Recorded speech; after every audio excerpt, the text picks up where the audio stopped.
Hey there, this is Mark from Alien Seed Tech. I'm going to show you the new Poseidon 2.0 version, which is not in the shop as of May the 16th, but it will be very soon. I hope to have it in for the sale, but it's not going to happen. Too many bugs and little things I need to fix and or add. So, this is also the KRON, which will come into the shop in like a few months, hopefully. It's pretty close to being done. I'm working on it for about 2.5 years now. It's kind of ridiculous, but I will finish it, and it will be on sale soon. So, the Poseidon. Now, I can't play this top hatch because it was clipping, and I screwed up a bunch of takes. Ah!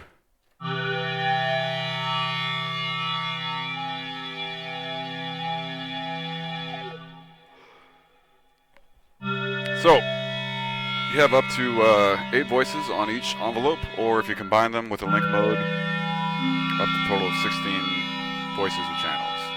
They're wired up on the back. Right now, let me show you on the third one here. They are, let's see, this top one right here is driving the instruments, gate and note CV information. And then there's another 6 envelopes. Well, actually, sorry, rather, all the six envelopes are modding this, and this first one is also sending out the gate and note. So these other gates are being used to trigger these. These are being used to trigger these, etc. But ultimately, this is the main note receiver. So in the programmer, that one receives notes, and none of the Thors receive notes. All right.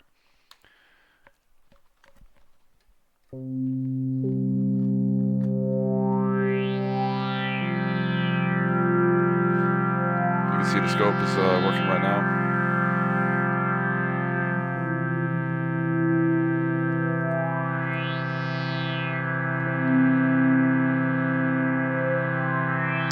All right, let me show you how these curves work. Do it without any of that. So this is on filter 3.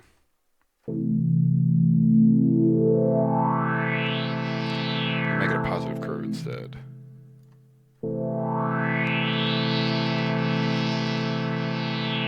Make it an S curve.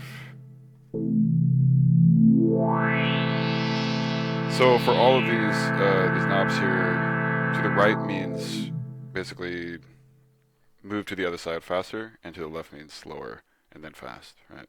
So the release, that would be a fast release. This would be a slow release. It's actually the same amount of time, but the curve is different. So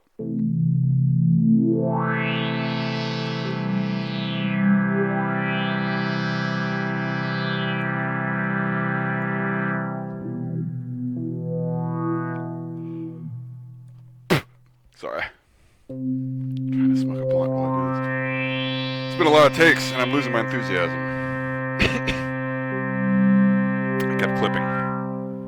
Couldn't hear it, but my video recorder was clipping. So anyway, oh, by the way, the colors are off. Nothing I can do about that.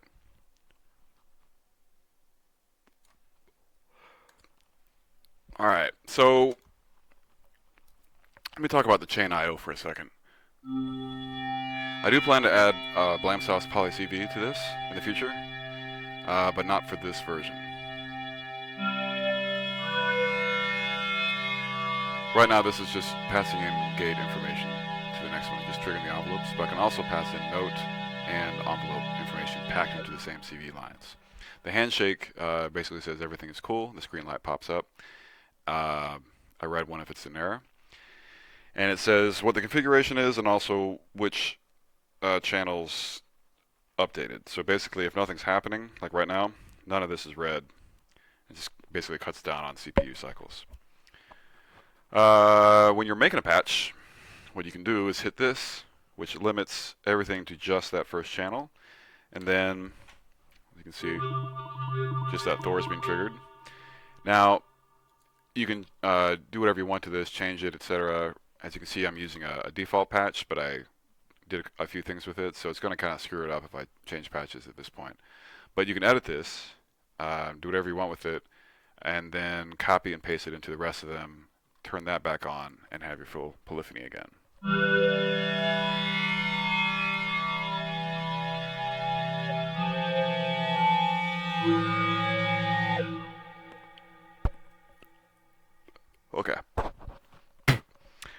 haven't I discussed yet?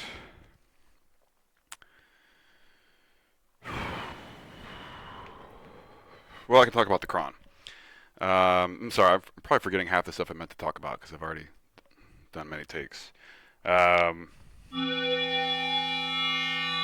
the KRON is coming out relatively soon, a few months hopefully, and you can do quite a lot with it. Basically, it has LFOs, grid combiner for those LFOs. Right now, it's on a crossfader between the first three. This one is a step waveform. I can do different things with that.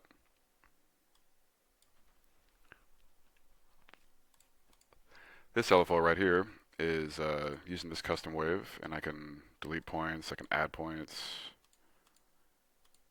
move them around, etc.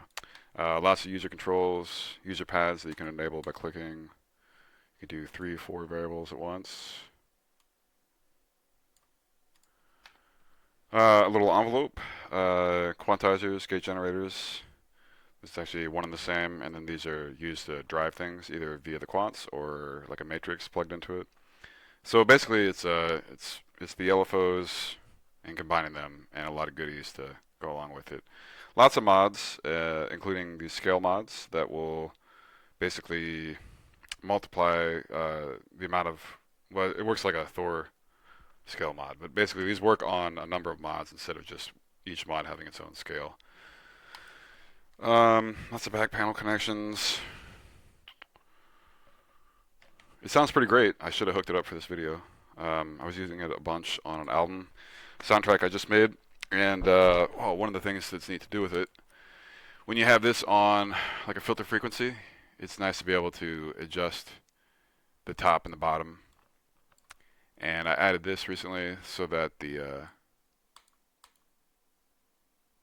it's hard to see there, so that this is all curved, the top and the bottom. Oh, it's hard to explain in depth at this point, but that'll come out eventually, a few months. This hopefully in a couple weeks. Yeah. Oh, I know I forgot half the things I wanted to talk about. So maybe I'll just make another video. All right. So I'll end it here. And if you want to demo this, I would wait until it's actually out in the shop. But this video is still going to be up, for a long time. So it's very possible that it's actually on sale now when you hear this. Not today, the 16th of May, but it will be soon. Okay. The Poseidon 2.0 coming soon by Alien Seed Tech, which is me, Mark. All right. Thanks for watching. I'll play you out with a chord.